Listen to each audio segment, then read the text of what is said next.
All right. Let's see. No, there's not really any rant to be had. I don't know what we would rant about.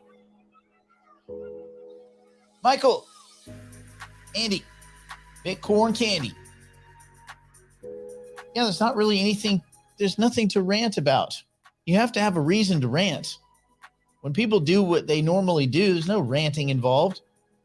We will talk a little bit about the SEC's actions against Sleazy CZ, which, everyone knew that was coming. And Coinbase, well, you knew that was coming. They filed a Wells notice. No one is surprised by any of this. If you're surprised, you're a damn fool. We've been calling CZ Sleazy CZ. That's his nickname for 3 years. Why is anybody surprised? He's been hopping and skipping between jurisdictions. He can't go to China. He can't come to the U.S. I think the Bahamas was like the only place he could go. Otherwise, he's had to live on a boat. Dude, he's a creep. He's not a thief, but he's a creep. Creep's going to creep. So the SEC did what they probably should have done maybe a year or two ago. Good for them. And so what? None of these are even, you think of all the bad stuff they've done, these are not criminal complaints. I mean, we'll go over it, but these aren't criminal complaints. These are civil suits. They're suing them. The SEC wants money. Money. That's all. Who cares? It didn't even really affect the markets that much. Matter of fact, Binance has net positive inflows. People are putting more money on than taking it off. It's pretty cool, I guess. Joe, Conan, Cisco, what's going on? All right. So we'll get into the newsy stuff. Some cool news. Cool AI news. Who here saw the kind of release thing at WWDC for Apple's Vision Pro headset? Okay, maybe I should ask it differently. Who here is going to pay? I am, first of all, asterisk, I will, $3,500 for the Reality Pro headset that doesn't release until next year sometime. My guess is like spring of next year. Probably goes on sale, I don't know, late this year, and then the units start shipping, kind of like the Apple Watch was originally. It was like a kind of a March or an April thing. Yeah, it's pretty badass. And I think the main thing to remember from all this is that the $3,500 price tag is not for regular people. It's for developers. This is the developers conference, not a public conference. It's not a come buy stuff conference. If you want to go and buy something, either get the Quest 2 Meta or get the Meta Quest 3 that's about to come out in the fall. So they will, and that thing's going to be, I don't know, $400, $450. And the Quest 2 is badass. And the Quest Pro, the Meta Pro, it's nice. Visually, it's great. The sound is good, but the headset's very uncomfortable to wear. Like very uncomfortable. I have one. I never use it. I use my Quest 2. It is what it is. But the Quest it's good. It's really good. It's fun. It makes life easy. And I don't even use any of the AR stuff. With the Quest Pro, with the Meta Pro, you have pass-through where you have the goggles on, but you can see your surroundings. And it's pretty good. I can walk around anywhere at my place and not bump into stuff. And it's cool. And they changed the name. The Apple device was originally called the Reality Pro. Now it's called the Vision Pro. And also people are like, oh, it's going to be $3,500. No. It starts at $3,500. So you can imagine, because the battery, also the downside is it's expensive. Probably the good one, the highest version of it's going to be about $5,000, like a really nice PC or laptop.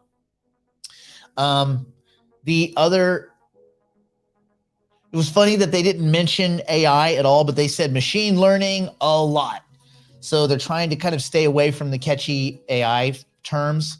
They didn't talk about Siri, upgrading Siri, but my guess is Siri is going to get some kind of large language model stacked behind her, or they, or whatever Siri is. I don't know if we're even allowed to give anything. Anybody gets a pronoun now, it's some kind of hate crime. That's how woke we are. So it'll be interesting to see. They originally thought they were going to sell many millions of units. They dropped that to 1 million units. They've now dropped that to 300,000 units, but these are developer units. So you can imagine a year or two of people using these expensive ones to kind of let the world know that that the idea of extended reality makes sense, or that, people want that we're going in that direction, which I think is common sense. So that's going to be cool. So we'll see what that looks like. Anyway, let's get into our AI news. We'll look at the markets. Bitcoin is, as far as I understand, it's back above 26. It was down at like 25.5 from 27.4 the day before. This is all kind of the who cares. None of this stuff matters, not even what the SEC did, and I'll talk about it, but it doesn't matter either. This is a macro story with macroeconomic forces, with deflationary money, just a world going into recession. Some countries in Europe have finally actually admitted that they're in a recession, and we will too at some point. And then we will look back and say we've probably been in a recession since late last year, because math. And so this is a reality, and commercial real estate's going to get nuked, and that is a reality. And the lending against commercial real estate is going to get nuked, and builders of residential are going to get nuked. And that is what it is. You have a lot of people with very bad behavior. These builders, like, I'll give you an example in LA, in the flats. So you want to be, anybody moving to LA, you want to be south of the 101. One does not live north of 101. You want to be south of 101. That's fancy. If you really want to be fancy, you want to be south of the boulevard, which means not only south of 101, but south of Ventura Boulevard. Kind of imagine them running parallel. Okay, now that you know that, houses in the flats, north of the boulevard, but south, so sandwiched in between Ventura Boulevard and 101, are, 1.5 to maybe 2.25, right? 1.5 million, 2.25. And these builders, these douchebags that just don't understand money, math, or anything, during COVID, I guess they got the wrong feedback. They started, buying these houses up, smashing them, building new houses. They've listed, it's so stupid. They've listed these things at like 5 million, 5.5 million, when all the other houses around them are like 1.2 and 1.6. And these guys are surprised that these houses aren't moving. And they're having to mark all these things down, or mark them for rentals and things like that. And you go and talk to these people and try to deal with them. I was looking for a house a few months ago. I stopped doing that. I'm done with that for a while. I'm gonna stockpile cash and take advantage of bad businesses going bankrupt, which is what bad businesses are supposed to do. And these builders are bad businesses, and they're not going to be able to get loans, and they're not going to be able to get extensions, because small, regional, mid-sized banks are not lending. And when you look at where the gears of the economy, they seize up when the main intermediary, the public-facing intermediary, which is banks, when they stop intermediating, when they stop providing cash and credit availability to entrepreneurs and to investors and to buyers, the entire thing seizes up. And that's what we're seeing. We're seeing the beginnings of the seize up. You've seen a lot of companies that are holding on to the last minute. Don't confuse, when you see these unemployment figures, don't confuse seasonal adjustments with real data. They are not. It's a smoothing. It's very poor math. And so you're seeing companies that have been holding on, hoping, because they too don't understand effing math. And they're going, okay, if we can just get through this quarter, maybe in the fall things look better. What's going to look better? What would possibly look better?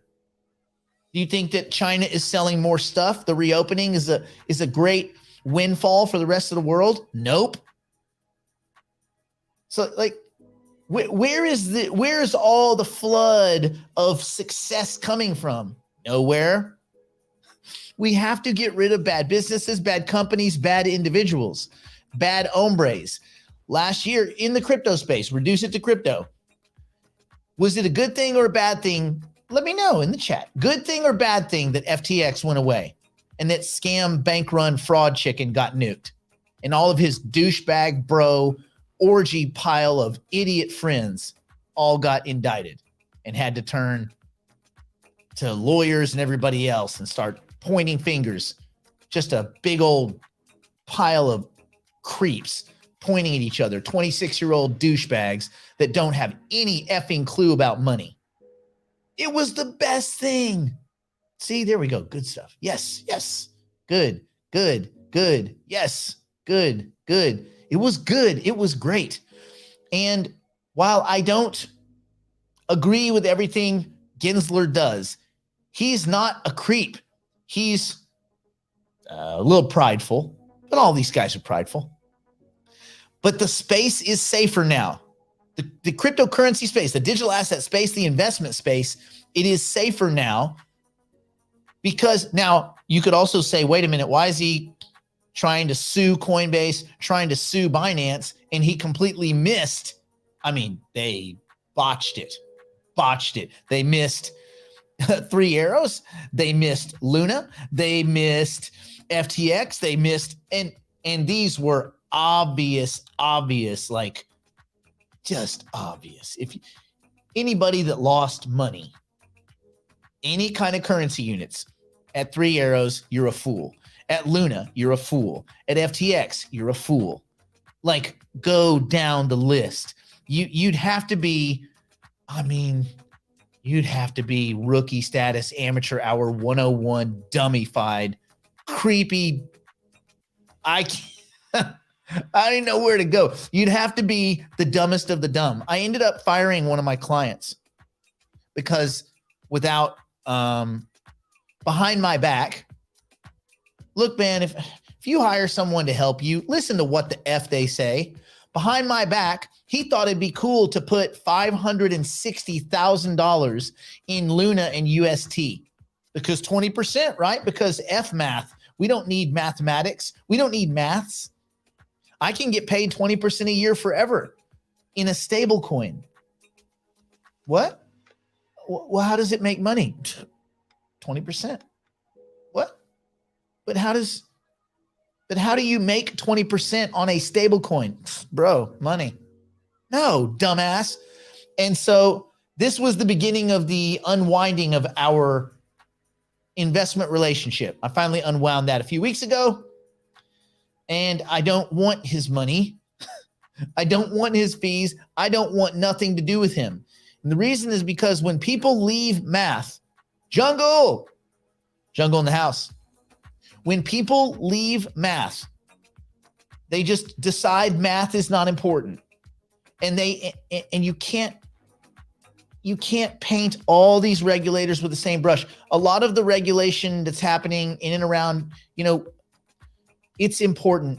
And I know that right now you're saying there's no regulation. It's all just like indictments and things like that. Yeah, these are lawsuits. Does anybody remember all the horror that came with Kraken when they got their Wells notice? Because that's how it works. You get a Wells notice, you're going to get sued by the SEC. Period. Full stop. That's what a Wells notice is. It's a get your legal house in order because we're going to sue you. So what? I think, what did they net? Jungle, do you remember? I think that Kraken, I don't remember what all the penalties were, but they netted like 40 million, 45, 43, 47 million. That was their net take after they paid their fees and they wound down their staking program because of a failure of disclosures and commingling of thises and that's.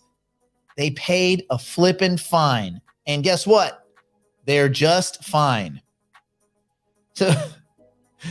So if it takes Gensler and his band of idiots going after low-hanging fruit because they don't have the, I mean, Gary Gensler's not stupid, but I don't think the SEC has been known for being a bastion of intellectual higher thought. So if those clowns go after a couple of exchanges to clean them up, good. And anybody that had money over at Binance, like, you knew it was a risk. Where do all the scammiest projects launch? Why do you think I was so frustrated at Cogito for launching on Binance? Because just about everything they do is suspect. It's always been that way. Always. This is not a surprise. And that's why the markets are not, the crypto market got beat up yesterday, but today there's a lot of like, that was yesterday. Who cares? Because after you see an FTX and a 3 Arrows and a Luna, when you see 40, 50, 60 billion dollars evaporate through graft, corruption, greed, theft, stupidity, then so what if the SEC sues a couple of people and they want to get some cash in their back pocket? So what? And yeah, that's a great point. I mean, it's not only that scammy things launch on Binance and CZ's in the middle of it. Do you guys remember when, I know Jungle and I actually talked about this, but Sleazy CZ, as we've been calling him for years, this douchebag used to go and launch garbagey DeFi projects and then just like go back and erase tweets and all this kind of stuff. I mean, they've just been he's selling snake oil and locutions and tonics to a bunch of YOLOing dummies. And if you get caught up in that stuff, use a dummy. And that's okay. I know a lot of people that play around in the DeFi and they just get perennially nuked. They're like, yeah, I knew some dumbass that was way into Badger finance. You remember that dumpster fire? It was so complex. One of my buddies is an engineer, and he goes, I fancy myself pretty intelligent when it comes to engineering, and I don't understand what they're doing, and I don't think they understand what they're doing. And when you get, so it's like a lot of this stuff is like painfully obvious and in your face. So just don't be surprised. These things are all good. I like it when the SEC does this and that, because to me, it's like, okay, cool. That's one more piece of bad news that's behind us. We will figure out the regulatory landscape kind of one way or another, maybe. And if we have to figure it out through these kinds of indictments and these kind of weird kind of, I don't know, it's not regulatory. I mean, the SEC, they have only a couple of tools at their disposal. They can sue and they can indict. If you don't like the regulatory landscape, that's a congressman and senator thing. You got to go to the people that create regulation. It normally comes from Congress. So I think people kind of focus and get angry at Mr. Gensler, but he's got I have a very specific set of skills. He's like the Liam Neeson, who, by the way, in those movies is like the worst parent. If you're a parent and every time you go on vacation, your kids get kidnapped, guess what? You're a bad parent, bro. I don't care if you're an ex-Navy SEAL, super special forces, Delta Force badass. If every time you go on vacation, every time your kids get kidnapped, you suck as a parent. Or maybe use Expedia or something because you're picking the wrong places. Like, hey, Dad, where are we going on vacation this year?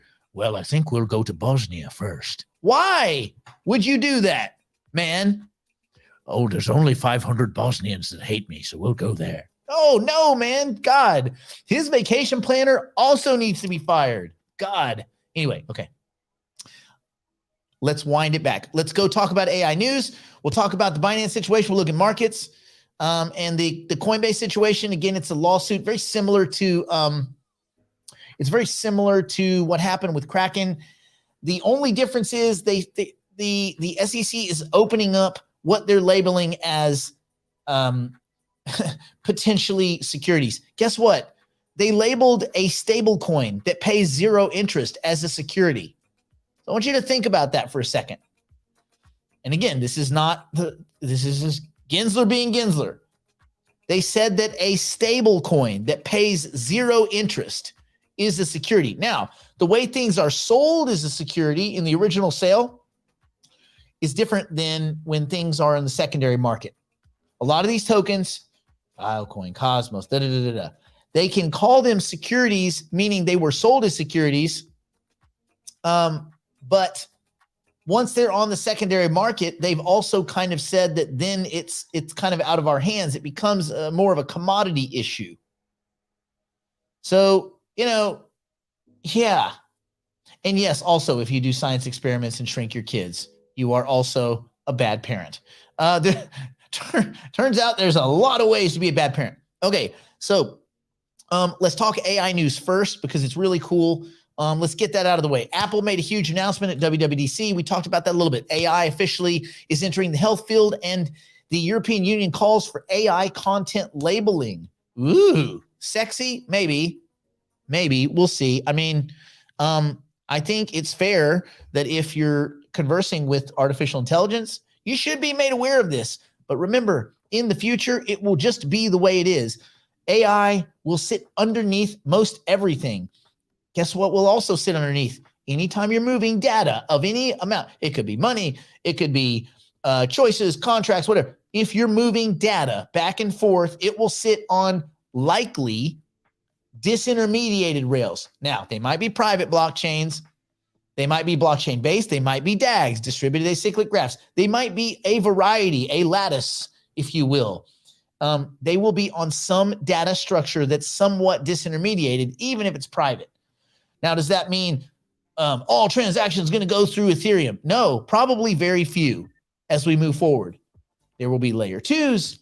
There will be side chains. There will be an amalgamation of a lot of these chains running on multi-chain railways. You know what that would look like. I try to conceptualize that. It's like a lot of railways on top of railways, but that's the future. So you don't have to fight it to invest in it. You just have to put yourself 15 months into the future. I would urge everyone to do that. Well, when we're seeing a lot of this new technology, you're kind of seeing 15 months into the future. So yesterday, Apple announced at the Worldwide Developer Conference, Apple's worldwide. It's like the WD Worldwide Developer, Apple's Worldwide Developer. Okay, cool. All right, let's caveat that. They're not talking about Samsung. Anyway, the tech giant introduced a range of new software updates for its fleet of products, including a newly announced Apple Vision Pro headset, which is badass. There are some other things which I'll just talk about real quick because the new MacBook Air, I got to admit, it's pretty dope. I have like an older one, like a 13-inch one, and it's not about the inches. It's not like 15-inch versus 30. It's like how you use it. I get it, but the new MacBook Air is pretty badass. Anyway, so the hype leading up to the event was pretty big. But I think that they answered. I think they answered in commensurate bigness. There's a 15-inch MacBook Air. It is freaking tiny. It's like super thin, which I worry if it'll like get cracked, but we'll see. Because I'm going to get one and I'll probably crack it. All right. There's a new Mac Pro workstation.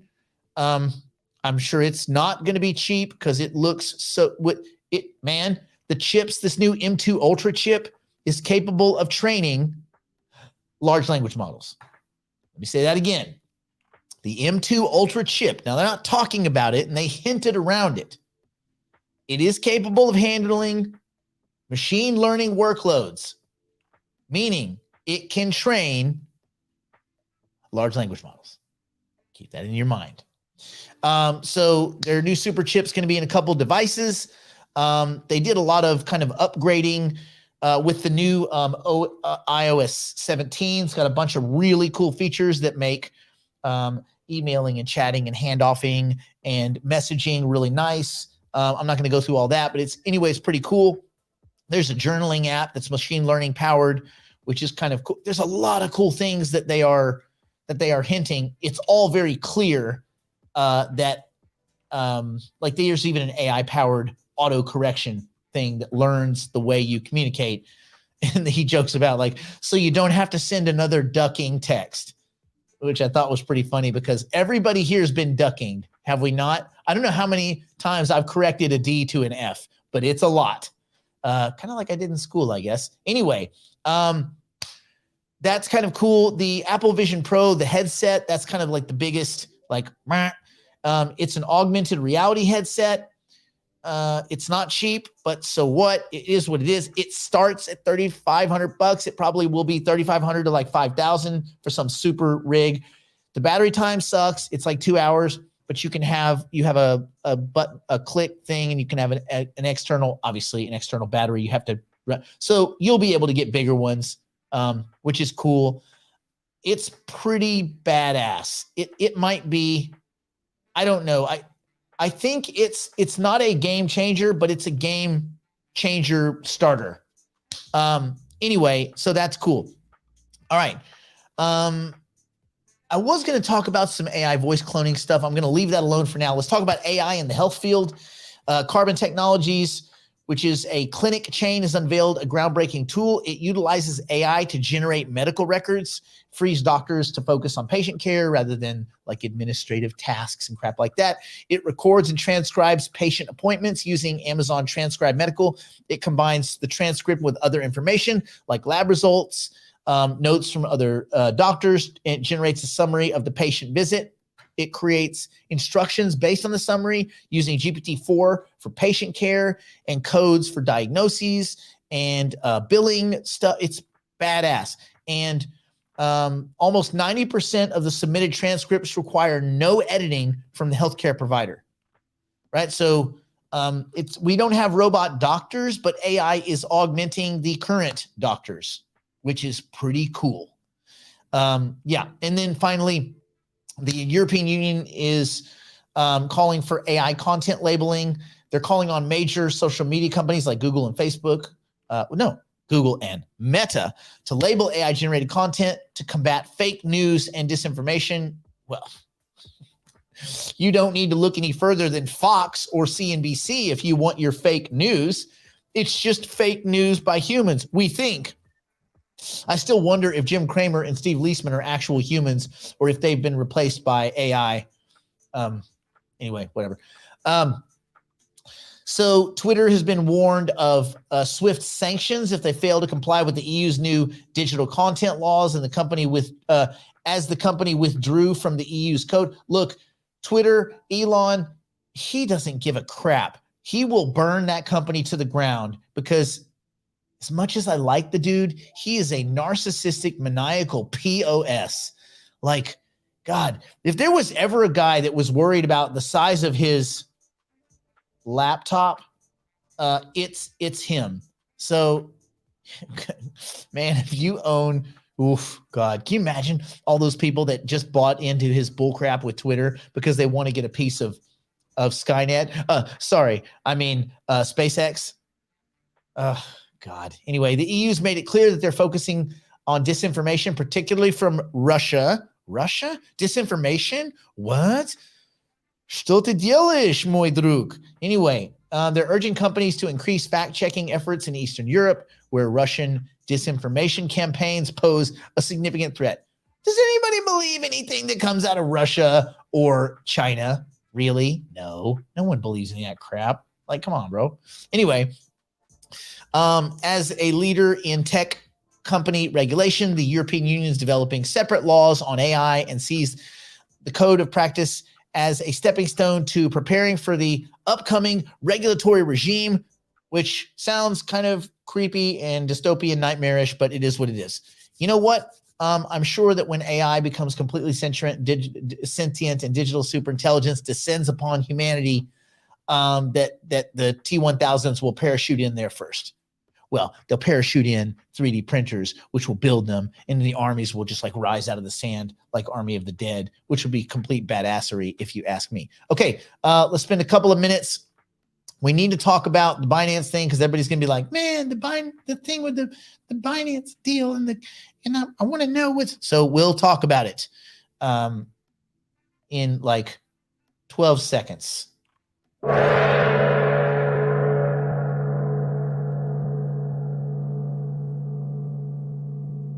Yeah, well, that's just like your opinion, man.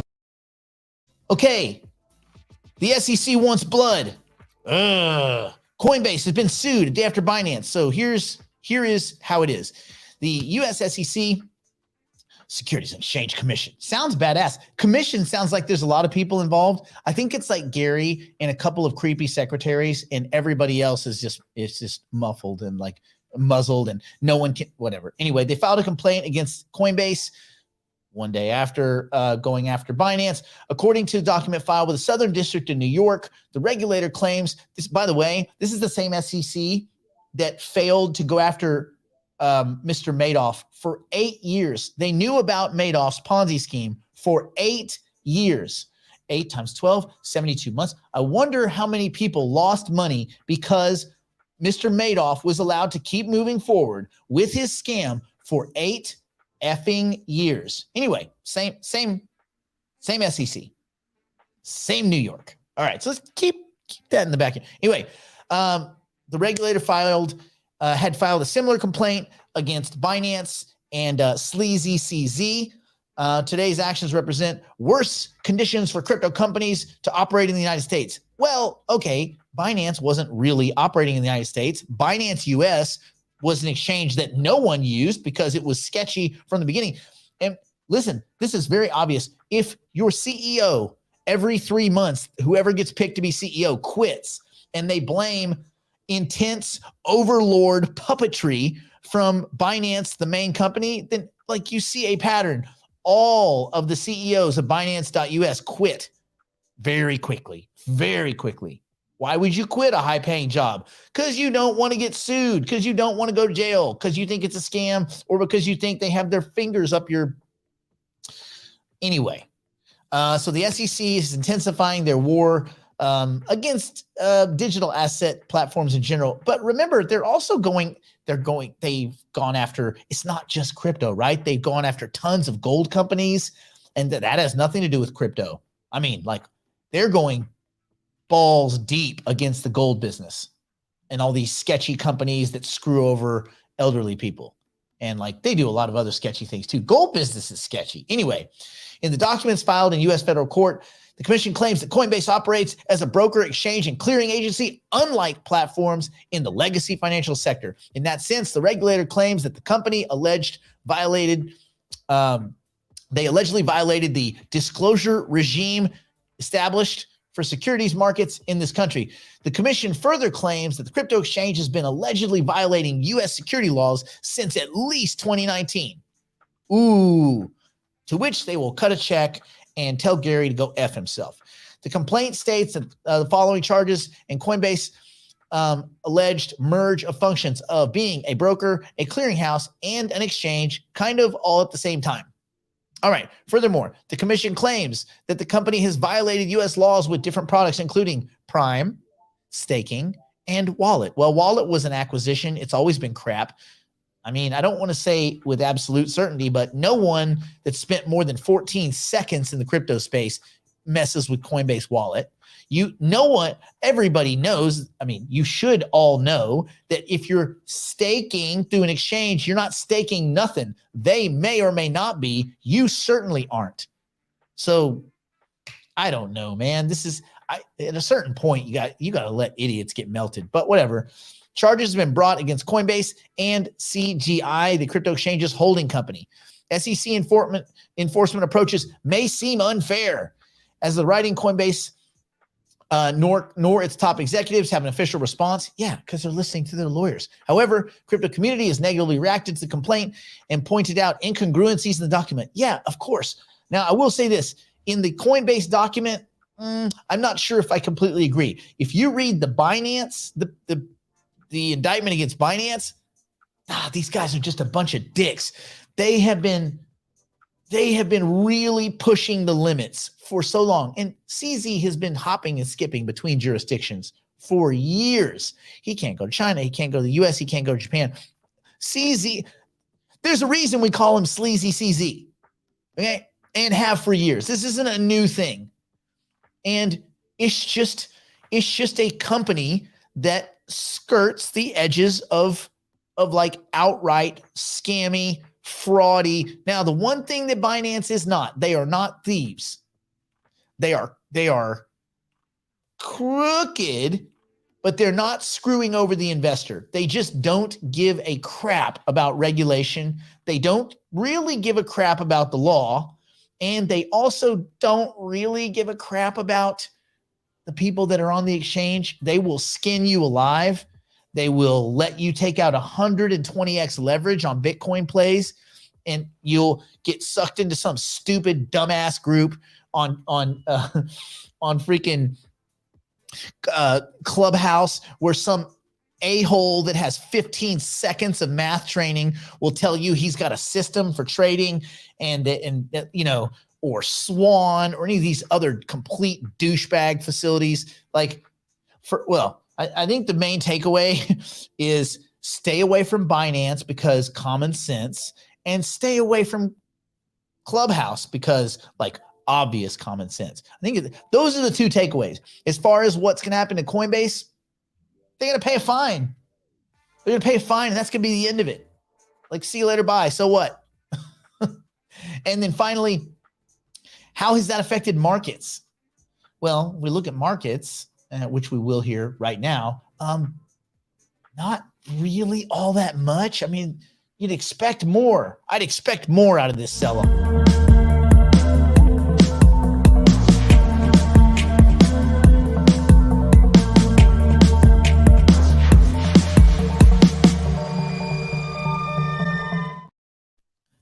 So you're telling me that after all of this, the indictments, the lawsuits, the thing, Coinbase is down 1.7%. 1.7%. That's it. That is nothing. This is a normal day. And this is why it's funny. It's just this. Here's what I'll say. I think that the aggregate investor in the digital asset space has the intestinal fortitude, the steely-eyed guile of a freaking seasoned assassin. Like someone who's some mob henchman that's killed 14,000 people, and like you just can't get nothing. Like we don't care. We do not care. And this is a good thing and maybe also a bad thing, right? Like maybe we should react more. But the crypto space, I think, because most people are very forward-looking, all of the tourists, all of the bullcrappy Redditors, all those douchebags, they're either gone or they're messing with meme coins or they still believe in the NFT space like dummies. So, but the main juice, the main lifeblood of the digital asset space right now are people that are thinking 15 months out, 18 months out, 36 months out. They're very forward thinking. The tourists are gone, and who's left are a bunch of lazy-eyed snipers. Like stone cold mofos. So if that's the way you look at this space, I think you should, and you're not emotional about it, then you see the market a lot different and you go, well, cool. I think a lot of the things that I like that I might be adding to my portfolio because I believe that they have use and utility and the chance for wide scale adoption. And I've looked at the 5 T's. I think that they have a good team. The timing makes sense. The technology is good. The tokenomics is not terrible. And the token exists for a reason, right? I think if you can satisfy those things, and what's left on your list is this small bucket of assets. And I think the rest of us just look at this stuff and we say, okay, I mean, it just doesn't matter anymore. And when you get to that point as an investor, when you get to the point where emotion no longer plays a role, you win, and you win big. I did really good after 2017, going through 2018, 2019, and just experiencing, because technically we were looking at the crypto space in 2014. I didn't put big money in until like late 2016. Me and one of my buddies did. And I had some like little dust, but not real money. And then it took 2018 and 19 of the market grinding down for me to flip my mindset into that of no longer am I going to look at the right now. I'm going to look always 18 to 36 months out. 18 to 36 months out. Put yourself in a race car, Formula One. For anybody that follows Formula One, you can't race in the rear view mirror. You glance at it and move on. You glance at it and move on. That's it. And if you spend your time in the rear view mirror, you're never going to succeed. You just can't get it done. If there's a reason why the rear view mirror is like this big and the windshield is giant, right? It's all the rest of it. Make sure that you're forward focused 15, 18, 36 months out. That's where your head needs to be. Right now doesn't matter. Right now, all you should be doing is the technical, mechanical functioning of building a competent portfolio that you hope, based on a series of assumptions that you're making, because we're all just assuming, no one has a crystal ball, clearly. We're making a series of assumptions, and we hope that our version of the next 15, 18, 36 months is closer than what your neighbor's thinking. It's very easy to be smarter than the average person because the average person is stupid. The average person is staring at like the right now. They're not looking forward. They're very finite in their thinking. You don't have to be a genius. You don't have to be a Ben Gortzel or a Tupi Saliba or a Robert Werko. You don't have to be an intellectual giant to get investing right. You just have to not be stupid. It's very easy to not be stupid. That's it. That's all you have to be. What? Hey, honey, what are you going to be today? I'm just not going to be stupid. That's how you win. I'm not a genius. I'm just not stupid. And not stupid has made me very rich. Borderline wealthy from just not being stupid. And the last thing I'll say, and I hope you would all have a great Tuesday, quit caring and competing with the people around you. Now, in investments, you want to care about the people around you in real life. But in the investment world, quit competing with the people around you. Quit comparing. Quit giving a crap if some douchebag in Iowa bets on a dummy coin and makes $1 million. Who cares? What difference does it make? None. You compare yourself to yourself. Make better decisions for yourself. Build your currency units for you. It doesn't matter what any of these other individuals, they are just nodes in a system. It doesn't matter. It doesn't matter. Compete with yourself. Endeavor to be better against yourself. And you're going to win. I hope. I hope. All right. Stay in school. Don't do drugs. Don't do anything my poor insolvent drunk strung out on meth grandmother would not do. And as you know, that's very little. So deuces. We'll see you tomorrow for digital heavyweights. If you're going to want to really get into the nitty gritty of all this, digital heavyweights is where you would go for that. And if not, I bid you a fond adieu.